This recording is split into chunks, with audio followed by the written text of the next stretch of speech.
nu kere no je gbin ji a gbin lo no je nu ji do glesi kere no sa ni kwe ale lo na ase gle kwe hore lenu e kwa no mli mechele mi ko do le we nu si a mi ko ro azan gagbe e li asun sin azan nu kan tan gbe e home ho hoja male o ye renu pepele o mi na se ye matin libre e home ton etan yo e di o e mi na be sin e soro ho ton di do mejele ne kana wa gbe bo ko kloyin do bene to mi fi yo e na se hodo nu kan yi adon bo ja ile su ti tingbe ne kana blokon kaka bo e na se ho zan getero to mi fi kaka ya dokpo ne mo nu ne o e yan so de su ti tingbe bo na se ho van kan lobo wa de su matin libre sodo e ho ton di no e se ho van kan bo wa yo e we into pon la vi we go e ro para ku fine ne kana blogbon bo do azo da ho de sin lobo blo bezon kaka bo to pon la gan kil fruzakari e dion azoda hora hoir na wa yo so lobo do hadisu titing bi mentelemi beneto mi to me fio àwọn gonu sin alinu won àwọn gan vi no be e wa zo din kaka lo bi ogbo je tonda ho me so ye ho wa ide e blo nu wa matin lib sodo e ho ton jin o ho devo e do fi mi an level le ko i para ku finen do ndende tin bo jije we e no he me lo no do li e kaka be ndo menjele sansio e pon e de bonu e begbe to supo asan po e na wa kodo ne odion e kono adon titi o ho ji kaka babara ho je so no nko pon me lu apa ni o pe e yan de su titi ngbe matin libre e se lo sodo e ho ton mi ato entoro mejele no ware ti boyi mavo stadi gbonbere to me metele mi move africa we de u bezon boyro nu mo ko ton blodo ayoji be khle podo mejele to sile osepo ye lobotin den de men ye bono po ha ye bo achawa o move africa beden edo enion blo me metele mi ato entoro mejele do puelo a do gongba kwe beden to ton de su lnb esa ede su dion e ko ipo ikome bonu ejeru fine ya wa jije nde su titengbe yi tiyan kome ewe koro pinpon se do man la yi lobo jo apo to ito si ero fine po bo ajiyo e na si ho dudu jiyo gege na tin matin libre de ho enion la nouvelle la tribune de la capitale ewe mina so din eti me po do menjere a check pa sin alinuon no kaka gadon diyan romian wara yi e diyan kan bodo kan o dede tin eno yoro da ka bi esia enele diyan so je kenu po bonu mere ma so na sin po ne ondio e goro ta mi ton le ro bene to mi ton fi ten po ko info ton le ba ko ho e mi na do tin e ti me po no menjele nukundo e male so we tin vovo bo so kenle bolu sin ko si ho zero elia su ye me sin azato ta ton go gbe o e ko kin pon se do e menjele mi l'informateur e we mi na so din e ti me po do menjele nu gbodo ho jira we sin alindo to mi to me fio hoja jira ho ogbeta nu konton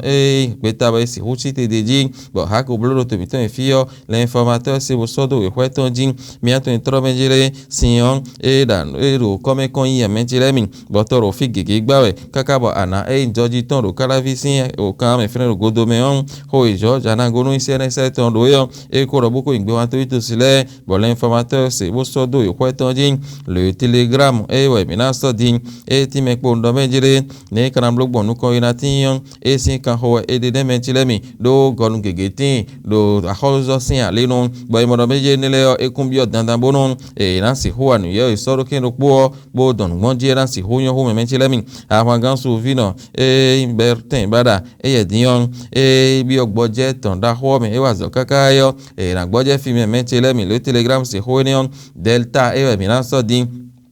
eti me po ndo menjele nu gbo jangun to nu kun idi ala va vile ne kana blogbon nu mon koton e na idobi gungun mi do to mi to fio e ro ho mon koton sin ta me lieme me levo e sin ho mi na do fio e na izogben mi ton le ne me menjele mi yi hlon do hosi fosi bo so zan do to me on be ne to mi ton dion e na do nu kon do aye kan e ne me de so ti tengo be zon lo kaka be ko no te pon mi do a kwesin alinu iliva kene aton mo jeji bo be ne to mi ton ko mo bo na si ho wazo enion to mi to me fin le matinal e mi na so din e ti me po ndo menjele nu gbo o le dio e do jija egbon ku to nu kala vi po fide po ache pa ko de won le tan lobo soro to ji bo ti me po ndo menjele nu bi hui ko ru ganji me to sile adogwa do kun de azo si ko wara yo ji fi mi na do gbingbon e ho enele yo be den vile mi po mo won mo nkan tan bo ho ja ma mi na do o mo je meton àwọn gan so vi no be ten bala e dion e o me e wa zo kaka je fini di mrole mina bi ogboje mi ton da home e blo nu wa ene bo hoja ma so soro we ton jin fraternité e mina so din etime po no menjere nu gbo ji da hoja ro ku tonu kala bi po file de le bi hu po bo aliko azo gigi tin bo mele tin bo no fon za mo no holen do azo enele dion e gbo ho ne sudo ti e ja esin e di sin e o nele bi hu yo e zo me ro ko gbo ho ndo azo ton lo ji e lo di ja esin e kamen bo akwe pepe mo do go to ene dion e ngbe ro ali gege no so ye ho izanzan ene on do jonu finio e fa bo fa me chilemi lo a che pa mo no menjere ti to mi ko ro blo e de suo mon ko ton to se le do tun bo no bi do no indo ganji fraternité do ho ene on la nouvelle tribune e mina so din etime ko no menjere me le timbo alo wuli gbon we do mo yari ade mi ton le ji o no mi anu kunu ye eno do kan ku do ton bo ko ni wanu me kaka be ko ro po bo ho fo ge jere e ka blo de kaka nu ton do to bo yo e no wa huzu me do po e ko de gon na ye eno le ko wa ka me ton ho ji yon le ver te ro ve mon ko ton se ro su ti te ngbe men la nouvelle tribune e we do ho ene me me chele mi ko e kan de aton gudu obertin baran e wa zo kaka lo bi ogboje ton da home e wa zo nu to ton kaka je fine me chele mi